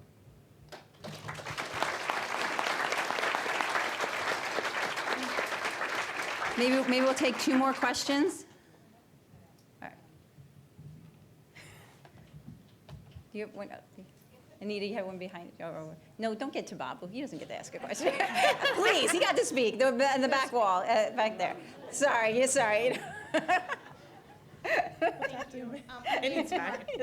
Nancy Martin, I want to thank all of you for a wonderful presentation and for the work that you're doing to uphold the sanctuary laws in Takoma Park. I'm wondering what each of you, and then as a community, as a city staff, what you're doing, how you're thinking ahead of time about it's fine to say we're not changing anything, but I do think we need to be preparing ourselves for what we will do when we are asked to do something that either we think is illegal, but we're being pressured to do, or things that have become legal and we don't think are right. So I do think there needs to be some preparation, and it would give me a lot of, I'd be really interested to hear about any of the preparing, getting ourselves ready for being asked to do things that we don't believe are right. Great. Hi, I'm Lisa Burdett. I'm inquiring on behalf of the Welcoming Committee for Syrian Families that whether Denise specifically, maybe you have some insight into why there was an indefinite ban put on Syrian refugees as opposed to any other group. Why were they singled out? So maybe Denise, do you want to answer that question? Then we'll just go down the line and answer the second question, the first question second. Okay, quick. I heard Bernie Sanders say that game has to be offensive as well as defensive. So what is that we can do? Can we collaborate to that demonstration? How can we go on the offensive? Tababa was asking us how to go on the offensive. What's the next steps? Okay. So Denise, why don't you ask the question of Syrian refugees, and then each of us can ask those questions combined. Well, I don't have a definite answer. I mean, I can only tell you that it's something that he's been talking about, ever since he was running. So I think that, and also the Steve Bannons and the Chris Kovacs, they think that, there's more terrorism apparently coming from Syria. I don't understand why the stats don't play that out. And also the people, the Syrian refugees, I mean, anybody who does refugee work knows that people are vetted for probably almost 2 years before they can come into the United States. And the idea that they're trying to sell this particular executive order as, protecting, America from these refugees really doesn't bear out. The vetting process it is extreme. It's already extreme. I don't know what he's talking about, an extreme vetting process. He hasn't defined it. But anybody who comes in, especially refugees, are vetted. And I can tell you that I have a large Arab and Muslim clientele, and it is very difficult for them just even to get visas to come to the United States. And their visas usually get held up in what is called, quote unquote, administrative processing. Administrative processing is a euphemism for a black hole. It's like impenetrable. It's like they send it out, because they send it to all of the intelligence agencies. It's not like they don't know who's coming in. They know exactly who's coming in. And they send it to all the intelligence agencies. It goes out, and then who knows what happens to it. And then you try to get information, and it's a wall. It's an impenetrable wall. So in terms of your question, why, I think that that's probably what their thinking was. Does it have anything to do with reality? No, it doesn't. But guys, you know that the judge stopped this, right? Mm-hmm. You know that, right? I think it's very important that it's a great victory. It's a huge victory, actually. And it's because the extraordinary mobilization of millions of women and people all around the state, plus, of course, our extraordinary attorneys. We stop the executive order. I think that it's very important that we celebrate that victory. It's a huge and it's very important. And also another great victory is that remember that Uber quit the economic committee of Trump because we also started to target them as well. 200,000 people delete the application and he decided to quit it. That is another very important victory. So the mobilizations, the rally, all of you, your participation is so critical to make sure that we keep winning, because it's very important to bring that kind of energy and victories to our community. So I just want to mention that is very important. Thanks. Okay, Mark, you want to? So you've asked a really difficult question, because we don't normally deal with insane people. And I don't say that to be funny. I mean, I've been an activist since the early 60s. And there was Nixon, and there was Johnson, and there was all the other crap that went on in Reagan. I've never seen anything like this, because you have not a freaking clue what he's going to do. You used to know that you could change this law or you can change that law, but he doesn't appear to give a crap about law. And to the extent that he has people who would try to enforce something, whether or not it was legal, like just telling people disregard the judge's order, continue to do what you're doing, reminds me of, those of you who remember Andrew Jackson, the Supreme Court says you can't displace all these Native Americans, and Andrew Jackson says, have fun, enforce your order, because the court has no ability to enforce an order. That's a scary thought if you have a president who knows the courts have no ability to enforce orders and thinks that they can somehow use the forces that they can marshal to do the things they want to do. So, in terms of preparedness, we've looked at our vulnerabilities. We don't think right now, as these orders are written, that we're vulnerable, not on the loss of funds at the moment, but there's no way of knowing what he drops next. And I think, the best thing we can do is be organized. But you got to be prepared for a long struggle. This is not something where you could put 500,000 people on the street and think they're going to read a message and say, oh, well, that was a good idea, we're not going to do this stuff. I think you're going to find yourselves on the streets lots of times. If I was organizing something, I'd be calling for a national general strike. I would try to shut the country down, frankly. I think if people want to send the message, they ought to shut down every factory, every airport, every mine, every electrical plant, everything, and say, this is our country.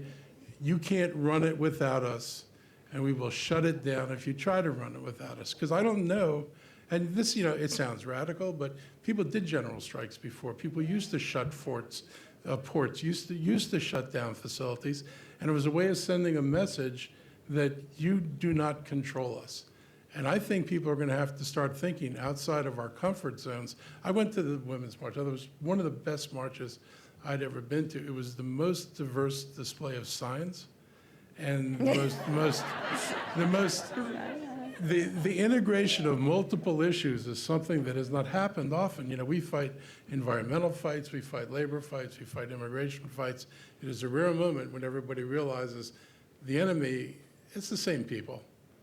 They just go at us depending what their business is, but it's the same folks out there. So I took comfort in that, but people really have to, I think, be prepared for the long haul and not get tired. You can't get tired. You can't say, I can't do this anymore. You have to do it until he's gone. And I'll tell you something scary. The next election, people say, oh yeah, you could beat Trump. Good luck getting the Senate back. And good luck getting the House back. You may endure this into the early 2020s until all the redistricting is done, assuming the courts do something about gerrymandering. So I think we're at this for a long time. I thought this was over. I know a lot of you thought this was over. None of us imagined we'd be doing this crap again. But here we are. And I'll just say, I'm prepared. I've been doing this since I was 12, so this is no big deal. I went to my first anti-war demonstration in 1961. So this is a long time to be doing this. But I think we just have to, look, we're going over everything. Yeah. I'm sorry, She wants to know whether the county staff is being prepared. Look, we're going over every department. We're looking at every nexus of every dollar we get to the federal government. In fact, is there a nexus? We've talked about the schools. We got some comforting news. There's something called FERPA. FERPA says that student data is to be held, and because that was passed after some other legislation, the legal interpretation that trumps wonderful word. It trumps the ability to get information from schools because the FERPA law protects students. So we think people are pretty protected, but we're looking. And we're asking everybody, what question?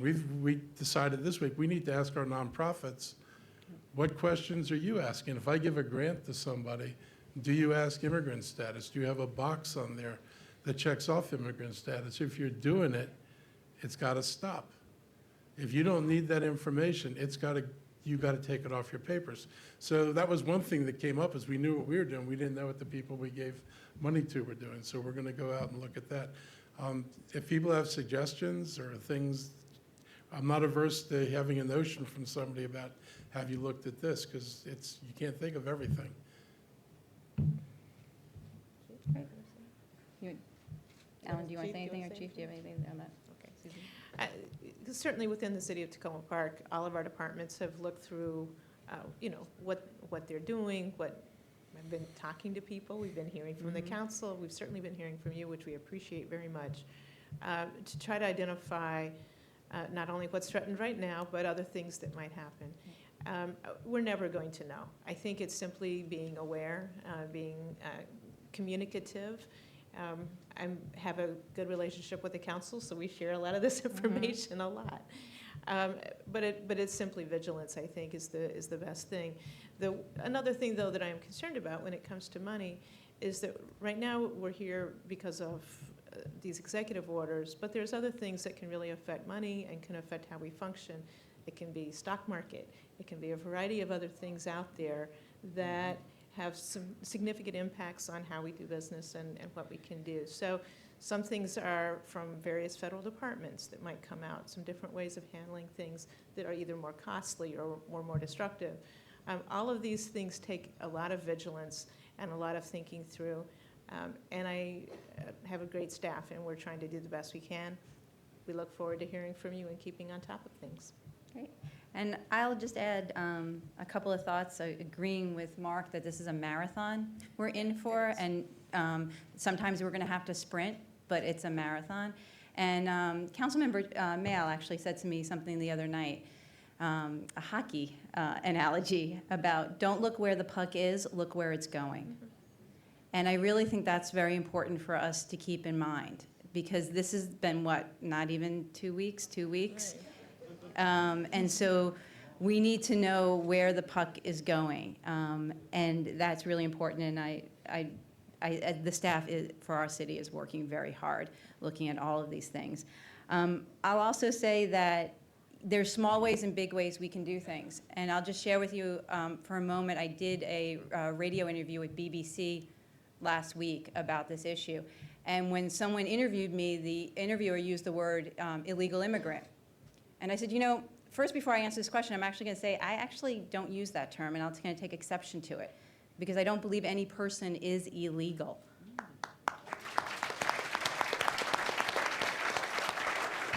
And then I went on to answer the question, we talked. And that evening, I received so many emails, not just from folks here who had heard it, but actually from the United Kingdom, that said people had never questioned that term before. They had never stopped to think about, what does that mean? What are we saying? And as someone raised the very first question we had about news and how do we counter it, part of it is how we talk even our own everyday lives, and how we can be challenging ourselves, our friends, our coworkers, to think about how easy it is to fall into the traps of those who are peddling hate and bigotry right now, and to really challenge ourselves. Those are the small everyday things we can do. And then the big things are, this is big. All of you coming here today, and we're going on 2 hour plus here talking about this. Those are big things, and supporting each other and talking about how we can move forward. And I also think it's important to think about when we step up and when we step back as individuals and as communities. And when we follow the lead of those who are most impacted and most vulnerable. And that's why I thank so much Gustavo for being here. And his staff is one of the day after the election, I I called his staff right away. And I said, what's happening? What do you need from us here in Takoma Park? Because that's what we need to remember too. Who are the folks who are, we're all feeling anxiety and pressure, but some folks are feeling it a heck of a lot more. And we need to remember that as well. So. And I think with that, I'm going to change the program around a little bit and just do the community announcements now because it seems to fit. So for the Syrian refugees group that Lisa just talked about, I want to announce that their next meeting, the Takoma Park Welcoming Committee for Syrian Refugees, will be on Thursday, February 9th at 7:30 here in the Community Center. The group meets regularly on the second Thursday of each month at 7:30. And I think for CASA, Gustavo, you already mentioned on the Trust Act in Maryland, February 27th in Annapolis, and there's more information on the community tables outside. And is Anita, Anita, yes, do you still have a microphone? We're going to have Anita tell us about Takoma Park mobilization. Hi, everyone. My name is Anita. All right, let's try something. When Takoma Park is under attack, what do we do? Stand up, fight back. When immigrant rights are under attack, what do we do? Stand up, fight back. When Muslim rights are under attack, what do we do? Stand up, fight back. When your neighbor's rights are under attack, what do we do? Stand up, fight back. Yes. Thank you, Takoma Park. So I'm part of Takoma Park Mobilization, which is a group of about 1,200 people who came together after the November election to celebrate our diversity and defend our rights. We formed into about 15 committees, and there's a table right outside this door if you're interested in joining a committee. But basically, some of the victories that we have already celebrated. We brought Antonio home, who was a Honduran immigrant. We brought him home from detention in upstate Maryland. We organized a breakfast and rally of 1,300 people to go to the Women's March. We got Fight for 15, $15 minimum wage. Almost passed in Montgomery County Montgomery County Council. It passed, and then Ike Leggett vetoed it, and we're still working on it. Still working on it. We've hosted 3 trainings in nonviolent direct action, facilitation, and consensus decision making. We have hosted a few breaking bread dinners so that people can get to know their neighbors right here in Takoma Park. So if this sounds like something you might want to join, does it sound like something you might want to join? Okay, so you can be new to activism. That's okay. I'm new to activism. You don't even have to live in Takoma Park. Do you live in Silver Spring, DC? No problem. Join us anyway. And are you ready to get to work? Okay, then join us. How can you get involved? You can go out that door and sign up with a committee. I recommend signing up with one committee to start out with. Otherwise, we're in it for the long haul, so otherwise you might get overwhelmed otherwise. And like Gustavo told us several times, we need you on February the 27th. If you have a paper calendar or a notebook or a phone where you keep your calendar, hold it up in the air. Okay, write this down. February 27th, 3 p.m. We are going to Annapolis to help pass the Maryland Trust Act, which will protect undocumented immigrants from being turned over to Immigration and Customs Enforcement, otherwise known as ICE. Okay, and we need your help to drive families. CASA has several families that need transportation to get to Annapolis, so you don't even have to speak Spanish, you just have to say, hola, that's it, and vamos. And so Takoma Park Mobilization is organizing a big carpool to go to Annapolis on that day, so please sign up before you leave today. Thank you. Great. Thank you. We have one final thing to do. If Saul Schneiderman would come to give, oh, he's right here. I think you need to push the button. Push the button. Oh. There we Any go. button? You got it. I'm going to present, as the last part of this program, the Sammy Awards. Sam Abbott, our mayor from 1980 to 1985, will always be remembered as Takoma Park's citizen activist and folk hero, who by his outspoken manner, his creativity, and his unflagging commitment to our community, believed that every person has a responsibility to make a better world. And as you leave tonight, please stop by the Sam Abbott, after you sign up for the mobilization, stop by the Sam Abbott Memorial Plaque and pause for a moment, because the light of Sammy Abdullah Abbott continues to shine upon the people of Takoma Park and the world. Now let me ask Nancy Abbott Young if she can come up and help me give this award. And let's give a round of applause for Nancy Abbott Young. And let me ask Rudy Arredondo if he can come up, and Gustavo Torres if he could come up to the mic.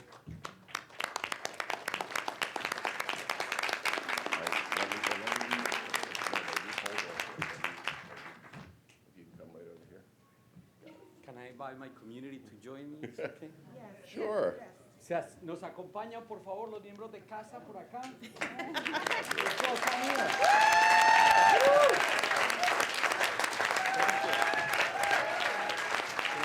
You're going to be first and then you're second. On behalf of the Mayor's Sam Abbott Living Legacy Project and on behalf of Historic Tacoma, I'm proud to present these awards, which were designed by Takoma Park resident Holly Sarakis. Thank you. The first Sammy Award is given to Rudy Arredondo, who has actively worked on immigration and rural economic development issues for several years. Rudy is a Takoma Park resident by way of the Rio Grande. It reads, the Sammy Award for lifetime achievement in service to his beloved people, to local democracy and environmental justice, and the enduring spirit of song. Rudy Arredondo, winner, awardee of the Sammy Award.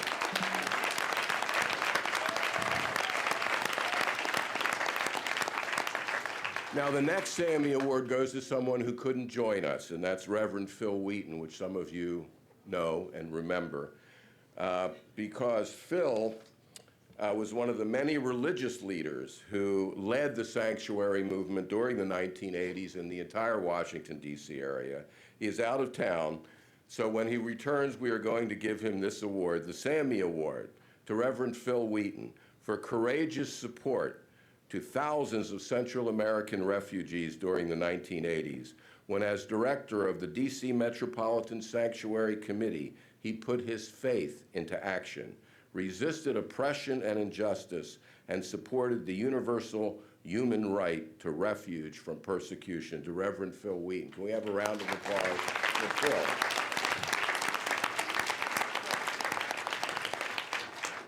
And now the Sammy Award to our brother, Gustavo Torres of CASA. For his leadership and tireless efforts to inspire, to protect, and to serve the community, including all of the residents of Takoma Park. And Gustavo's award reads as follows: the Sammy Award for masterful organizing in the indomitable spirit of Nilsa A. Marin, who established CASA in the basement of the Takoma Park, Maryland Presbyterian Church in 1985 to heal the wounds of civil war and exile. This award is presented to Gustavo Torres of CASA.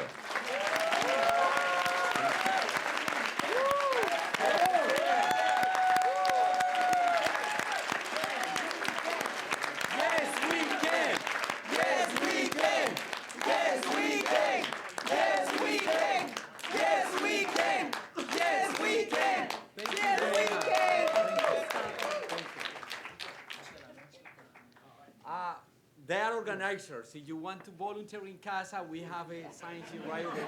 So they are going to pass around. Thank you very much, awardee winners. Solidarity forever.